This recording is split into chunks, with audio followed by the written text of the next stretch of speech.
Right, I thought I'd just talk you through the rigs that I'm using on this session.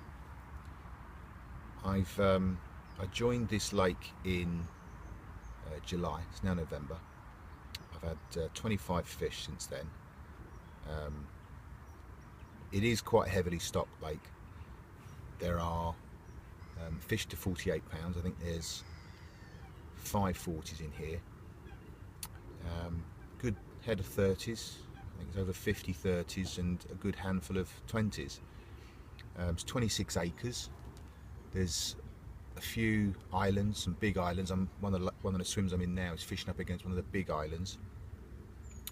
There's silt pockets, choddy sections. There's gravel bars, lots of gravel bars. I think this was an old quarry pit. It extracted the aggregate out of the land, and it's left a lot of bars in the bottom of the lake. So you do have to have a good plumb around, or use the bait boat. If you've got an echo sounder, take the bait boat out and have a good look around with that.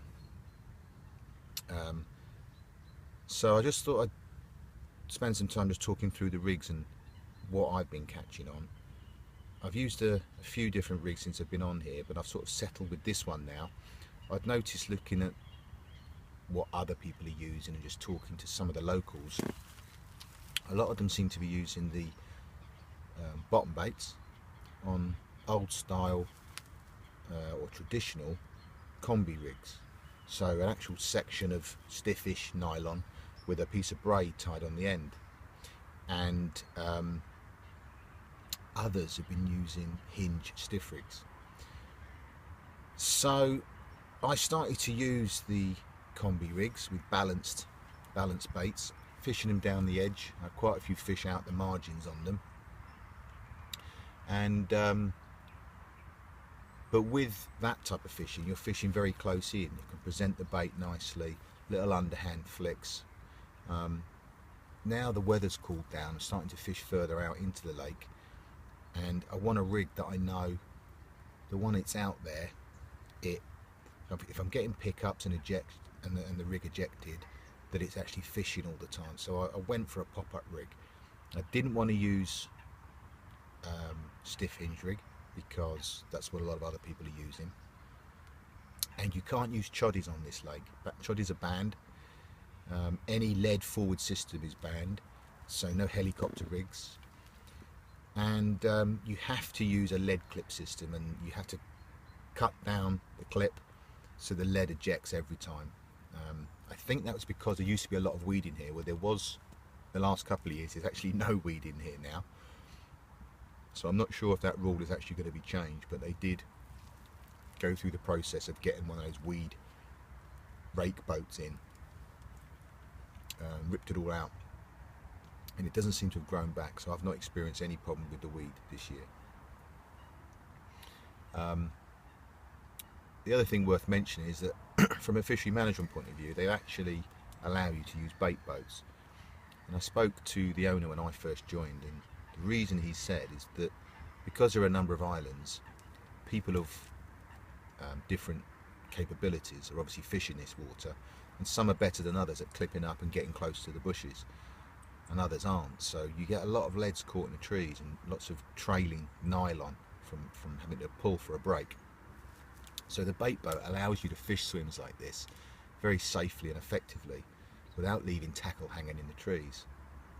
Because it's a syndicate water, it also helps with knowing that the people that fish here you're going to see again, so you don't get any issues with misuse of bait boats. There is a map in the shed that you have to go in and write down the swim you're in every time you fish here. So you can see the outline of your swim, and you know the edges to it. You know you can't go, how far you can go left, how far you can go right, etc. And so far since I've been fishing here, I've had no problems with other people misusing their bait boats. So anyway, the rig I've settled on is one based on the original bent hook rig, but a safe, up-to-date version of it.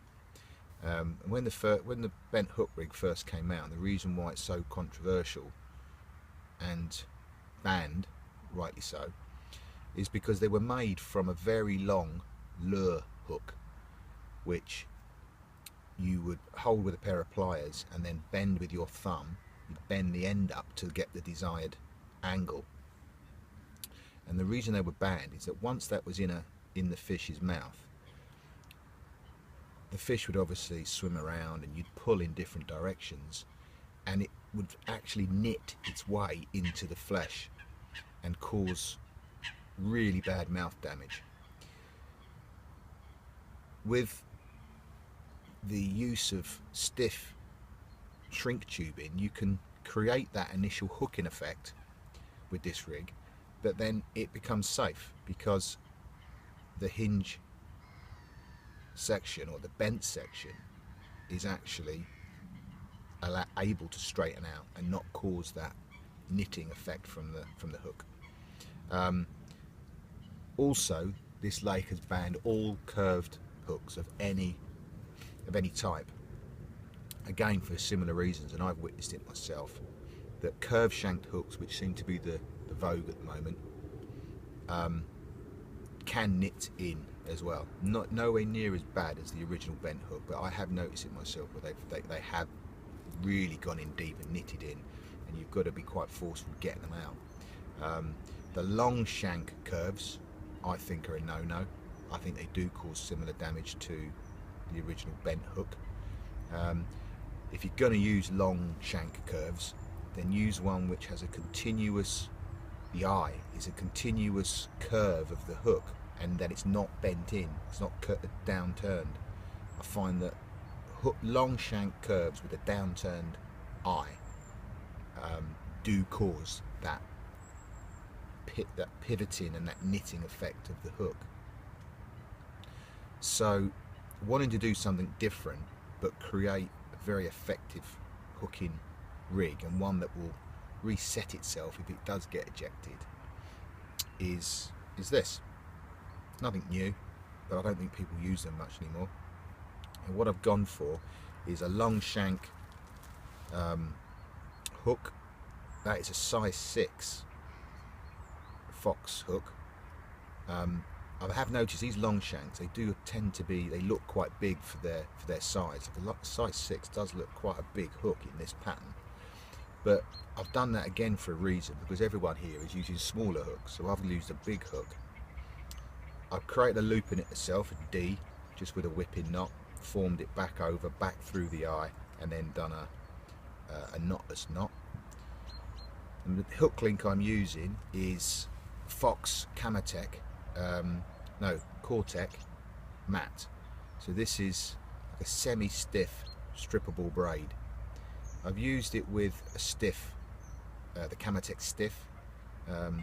It's just as effective, but because you've got a lot of choddy sections in this lake and a lot of silt, the pockets between the gravel bars, and there's a lot of gravel bars, I wanted to fish something which I knew, regardless of where it landed, it was actually going to be fishing. So that's why I settled on this. I've got a small piece of putty in the middle there, just to pin that middle section down, and I've got quite a big counterweight. I use the Fox quick change counterweights. Once they're on, they do not move. You put a blob of putty there, sometimes that comes off in the fight. These things do not move. They're brilliant on braid and on these glossy hook links. I've just broken the outer section of the coating just by the weight, so it gives that 360-degree movement, and I've got quite a long section of shrink tubing, about 1 inch, so that actually sits up off the bottom by that much, so not much at all. It's quite a close sitting pop-up. Now that, again, I do that deliberately, again, because people are using hinge stiff rigs on here and they're sitting them up quite high. Well, the majority of those that I've seen are anyway, so it's just doing something a bit different. Now I've also got on here one of these bait screws. Now I've been using these for some time now, and they're absolutely brilliant, I started off using the Ace bait screw, which has a continuously formed loop which runs on that D there. Now I have noticed though, and I've experienced it, that in a hard fight that loop can snap and you've lost your bait screw, which means you have to tie up a whole new hook link. So when these came out, and these are the Avid ones, these have got like a gate on the side of the, if I can undo it, they've got like a gate on the actual loop, and what it does, it enables you to take that off. So if it happens to come off in the fight, which they don't that often, then you can just get another one, open the gate up, pop it on, close it, and away you go again. You don't have to tie the hook link up. So these are brilliant, and these are what I use for all of my pop-up fishing now. For speed, of changing the bait over, they're brilliant. Although I have found I make quite a few homemade pop-ups, and I just cannot get them as hard as the shop bought ones. So particularly if your water has a lot of coots on them, they come down, they pick up the bait, they can pull them off these. So sometimes I have to floss them as well. So if I use my own homemade hook baits, then I have to tie them on with floss. But if you're using mainline, Nash, a good branded pop-up, which are hard, then you just pierce it with a needle just a little way through and then screw them on, and they stay on. Coots can't pull them off. So they're very good. So I'm very impressed with those bait screws. So I'll just put one of my, so this is one of my homemade baits. So I'll just push it on a little bit, and then it just bites its own way in. And there we go. So you can see how it will sit in the water. Presents itself very well. Got good movement, and I'm getting really good hook holds. And I think that the long shank hook is actually helping, because most pop-up rigs use like a choddy style hook, which is quite short in its design. But with this, because it's such a long hook, as it goes into the fish's mouth, and it drops, and the fish goes to eject, there's so much hook actually in its mouth that I'm getting very good hook holds way back inside the mouth. And I think that using these hooks has actually helped with that, and I'm going to continue to use these with my pop-up rigs. The actual length I've settled on is 9 inches, and that's 9 inches from the bottom of that shrink tube to the end of the loop. So that is actual 9 inches. So it's popped up from there, so it's an actual 9-inch hook length. So that's it. That's what's doing the damage for me at the moment. I'm doing not too bad. I was here beginning of November. I had 12 fish. Sorry, I had 12 runs. I landed 7 fish. So that wasn't great. Up to upper 30s. And since then, it's now the end of November, only 3 fish have come out. And on this session, I've had 2 fish in 2 days. So these are definitely working. I know you've got to find the fish, but having a good rig does help. So I thought I'd just share that with you, just to let you know how I fish this particular water.